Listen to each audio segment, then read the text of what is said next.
সাহাবাদের মতো ঈমান লাগবে। সাহাবাদের মতো যদি আমাদের ঈমান হয়, সাহাবাদের মতো আমাদের ঈমান যদি পাওয়ারফুল হয়, সাহাবাদের ঈমানের মতো যদি আমাদের ঈমান শক্তিশালী হয়, তাহলে বন্ধু আমরা কিন্তু মৃত্যুর পরে জান্নাতুল ফিরদাউসের মেহমান হতে পারবো। আল্লাহ তাআলা আমাদের ঈমানের জন্য সাহাবাদের ঈমানকে মাপকাঠি বানাই দেন। আল্লাহ বলেন, দুনিয়ার মানুষ তোমরা ঈমান আনবা কাদের ঈমানের মতো? আমার আখির জামানার পয়গম্বর নবী মুহাম্মদুর রাসূলুল্লাহ সাহাবারা যেমন ঈমান আনছে, নবী মুহাম্মদের সাহাবারা যেমন ঈমান আনছে, তোমরা তেমন ঈমান আনবা। এর বন্ধু এবার আমরা শুনি সাহাবাদের ঈমান কেমন ছিল। আল্লাহ আমাদের ঈমানের মাপকাঠি বানাইলেন সাহাবাদের ঈমান। এখন বন্ধুরে সাহাবাদের ঈমানটা কেমন ছিল? আল্লাহ নবীর একজন সাহাবী যার নাম হলো আম্মার, হযরত আম্মার রাদিয়াল্লাহু তাআলা আনহু, তিনি ইসলাম ধর্ম গ্রহণ করেন আল্লাহ নবীর জামানায়। তিনার আম্মা, তার আম্মার নাম হলো সুমাইয়া, সুমাইয়া রাদিয়াল্লাহু তাআলা আনহা। এদিকে আম্মার ইসলাম ধর্ম গ্রহণ করেন, আম্মারের আম্মা সুমাইয়া রাদিয়াল্লাহু তাআলা আনহা তিনি বন্ধুরা আমার ইসলাম ধর্ম গ্রহণ করেন। আম্মার মুসলমান এবং সুমাইয়াও মুসলমান। বন্ধুরা আমার সন্তান মুসলমান এবং মা মুসলমান, দুজন মুসলমান হওয়ার পর বন্ধুরা আমার রাস্তা দিয়ে যাচ্ছে।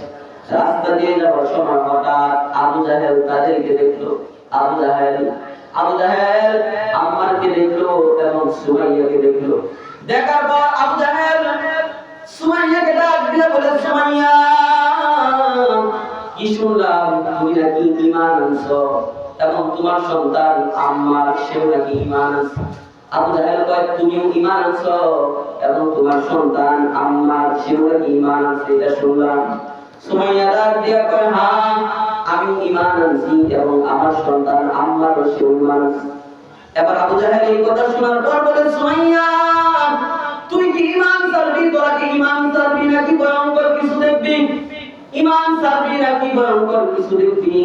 সুমাইয়া ডাক দিয়া কয়, আবু জাহেল রে, যে আল্লাহর প্রতি বিশ্বাস করলাম, যে আল্লাহর প্রতি ঈমান আনলাম, যে আল্লাহকে বিশ্বাস করলাম, ওই আল্লাহর বিশ্বাস, ওই আল্লাহর ঈমান কখনো ছাড়তে পারি না। ওই আল্লাহর ঈমান ছাড়া অসম্ভব, এটা ছাড়তে পারবো না।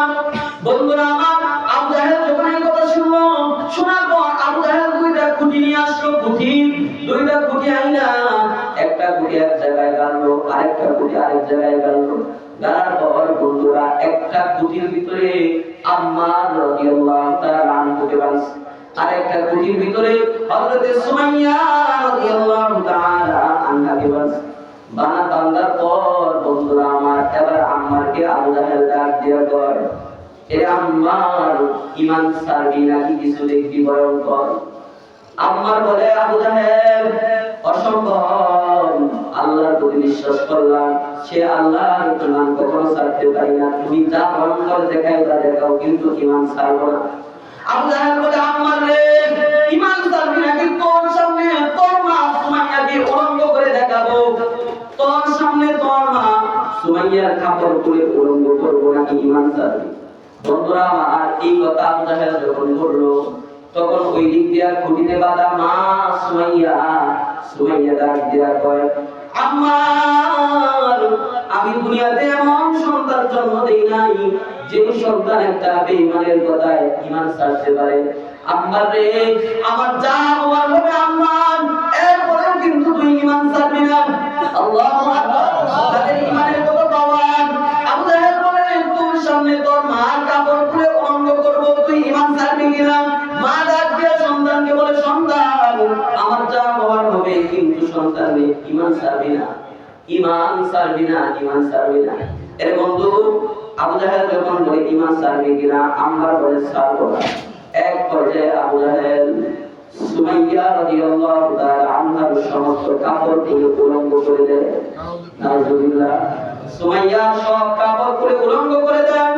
সুমাইয়ার সন্তান আম্মার নিচের দিকে এভাবে বন্ধুরা আমার তাকিয়ে আছে, নিচের দিকে তাকিয়ে আছে।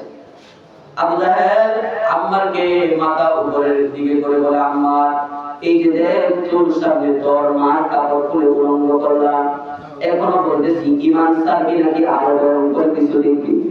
ঈমান ছাড়বি নাকি আর ভয়ঙ্কর কিছু দেখবি? বন্ধুরে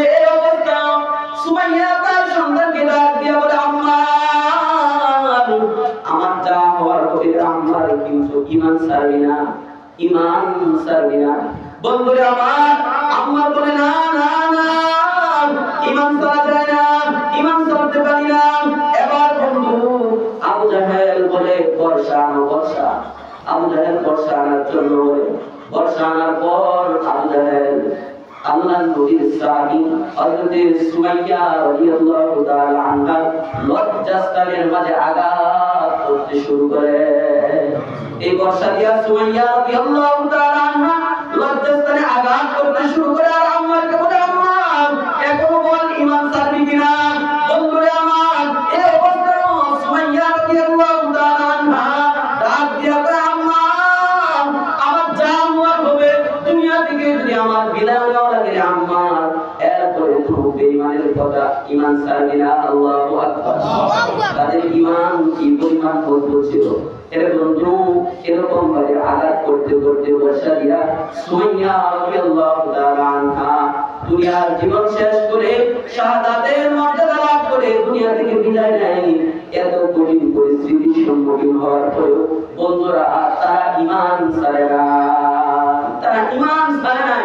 এজন্য আল্লাহ কোরআনের ভিতরে বলেন, ওয়াইদা কিনা লাহুম আমিনু কামা আমানান নাস।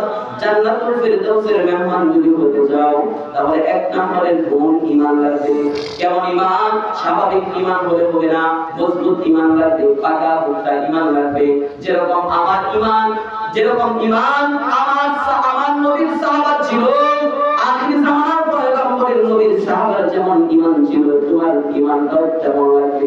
সেই ঈমান নিয়ে যদি কবরে আসো তাহলে আমি আল্লাহ তোমাকে জান্নাতুল ফিরদাউসের মেহমান বানাবো। তাহলে জান্নাতুল ফিরদাউসের মেহমান হওয়ার জন্য গুণ লাগে দুইটা। এক নাম্বার হলো ঈমানের গুণ, দুই নাম্বার হলো নেক আমলের গুণ। নেক আমল সংক্ষিপ্ত আকারে কাকে বলে? আল্লাহ কোরআনের ভিতরে বলেছেন, ওমা আতাকুর রাসূল ফাখুযুহু ওমা নাহাকুম আনহু ফান্তাহু।